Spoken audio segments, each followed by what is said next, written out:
lower the tool rest just a bit because the diameter is getting smaller.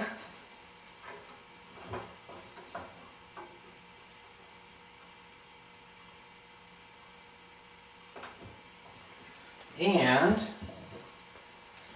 I'm going to taper it down this way, so this is narrower than that, so I can get a proper fit. I'll remove it from the lathe and actually try it on the ferrule, but I want to make sure that I can at least get the ferrule on that end.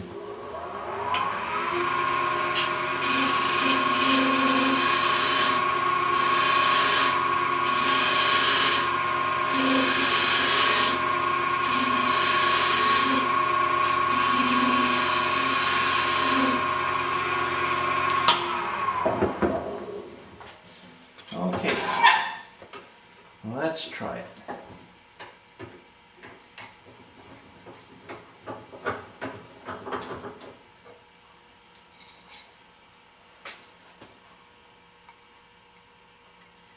Okay, it fits up to there. Actually, I don't have to take too much more off of there. But now I know that that's the exact, where that little mark is, that's the exact inside diameter. And I'm going to reduce this part, not quite to that depth. I'm going to leave it a little tight so that I'll actually have to pound this on to get a good tight fit.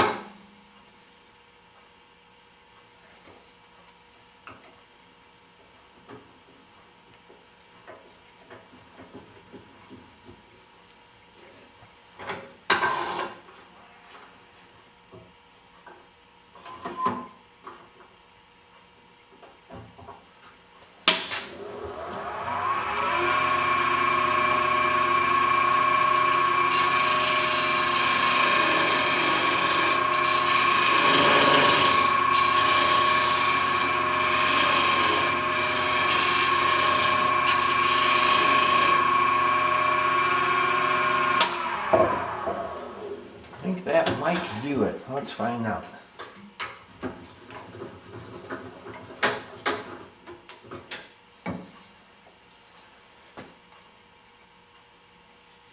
Yep, I think that'll do it. So I'm going to take this over to the bench and pound it on.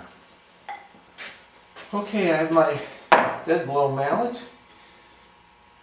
I pushed it on as far as I could by hand. And now we'll pound it down next to the blade. Now when you get to the level there, you can't go any further, so I take one of the other ferrules, or one of the couplings that hasn't been used yet, and I use that to get me on the last few strokes here. And it's bouncing around on me here. There we go.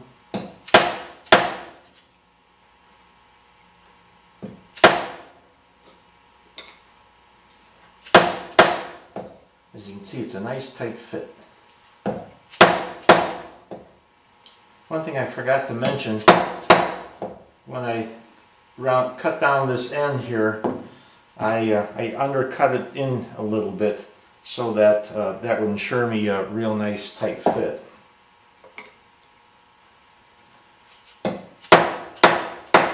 That should probably be it. Yeah, that looks good. I'll see if I can get a closer view of that for you. So the next thing to do is to remount it on the lathe and start turning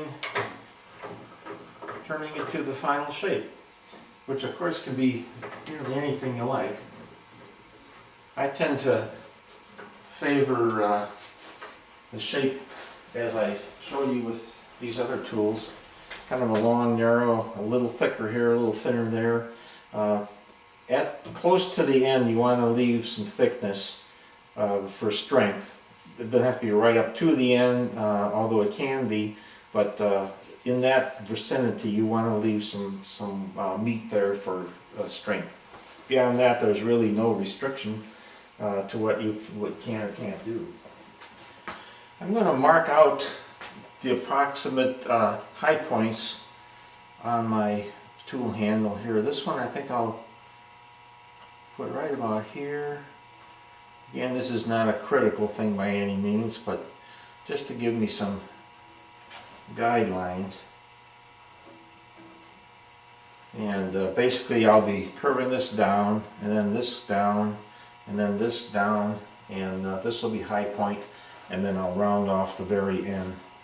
I think I'll do most of the actual work with the roughing gouge, continue on with that, and may switch to, I know I'll switch to a skew to round off the end, but we'll see how it goes, and let the piece tell me what to do.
Okay, let me slide the ruler rest down here.